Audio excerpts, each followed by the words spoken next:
the Prophet of Allah sitting with Sahaba, sitting with the greatest ummah that ever walked the earth.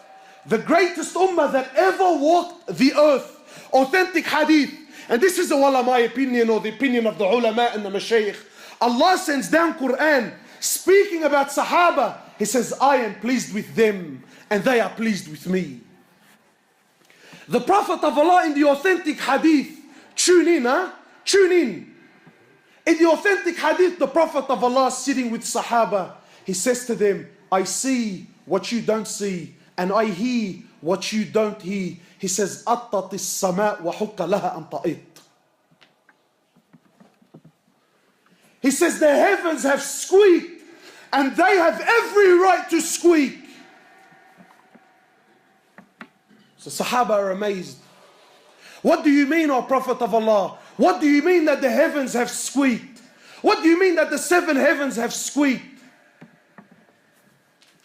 You know, my brothers, because mashallah, today we've become a people of science and logic, you know. Everything we know about astronomy is not even 1% of what's really out there.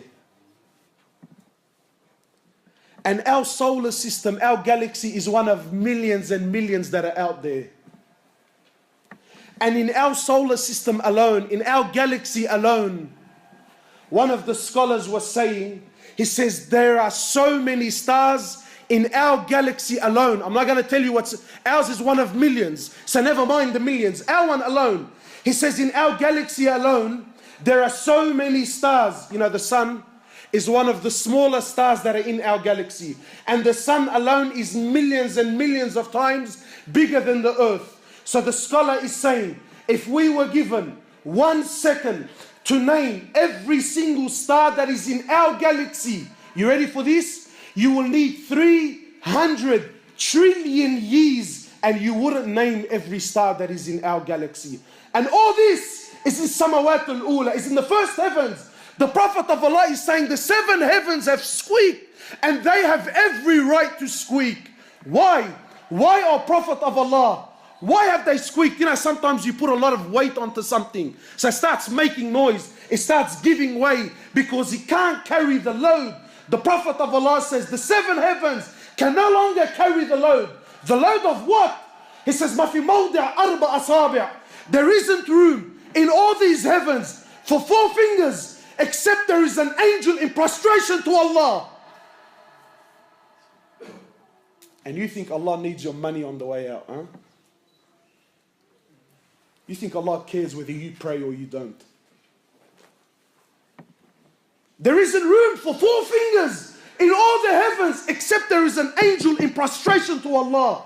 Angels, from the moment they're created to the moment they stand before Allah, one continuous sajda. They never did anything else. One continuous sajda for billions of years. Yet when they stand before Allah, they say, oh Allah, forgive us.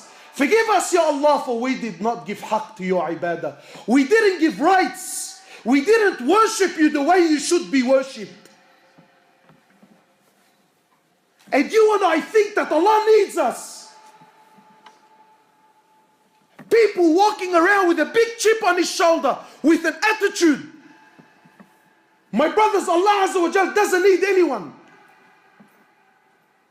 Allah doesn't need anyone.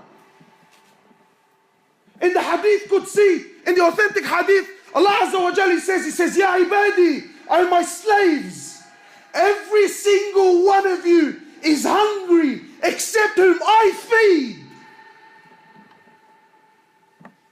Every one of you is hungry except whom I feed. Today when you go to buy a meal, you think I bought this meal. No, you're wrong. Allah fed you. So people start looking at their meals and he starts having pride and arrogance. That I don't eat this and I don't eat that. I only eat specific foods. Brother, it's Allah that feeds you. Allah says, oh my slaves, every one of you with the exception of none, every one of you is naked except whom I clothe. Today the brother buys a Gucci hat or a Louis Vuitton bag. Allahu Akbar, but you can't give him salams anymore. You can't. You can't give him salams. There used to be a time when, you know, the boys used to wear Nikes. No. We don't wear Nikes anymore. We wear Lacoste and Gucci shoes and Louis Vuitton shoes because I'm a cut above the rest. And pride and arrogance. And he feels and he believes that I'm something. Allahu Akbar. Now all of your wealth has become what your shoes are. What? So if your shoes are something, then you're something. What? And if your shoes are not up to scratch, does that mean you're equal to nothing? Yeah, that's how shallow you become. Now the Muslims, he looks at his clothes and his watch and the car he drives, then he judges where he fits in society. He says, "Oh my slaves, every one of you is naked, except whom I clothe. And oh my slaves, every single one of you is lost, except whom I guide." Today the brother comes on to deen. Now he starts looking at everyone. These people are kuffar. These people are lost. These people are going to hellfire. Allahu Akbar. Allahu Akbar. Who died and made you the Prophet, man? The Prophet never did that. Every one of you is lost except whom I guide.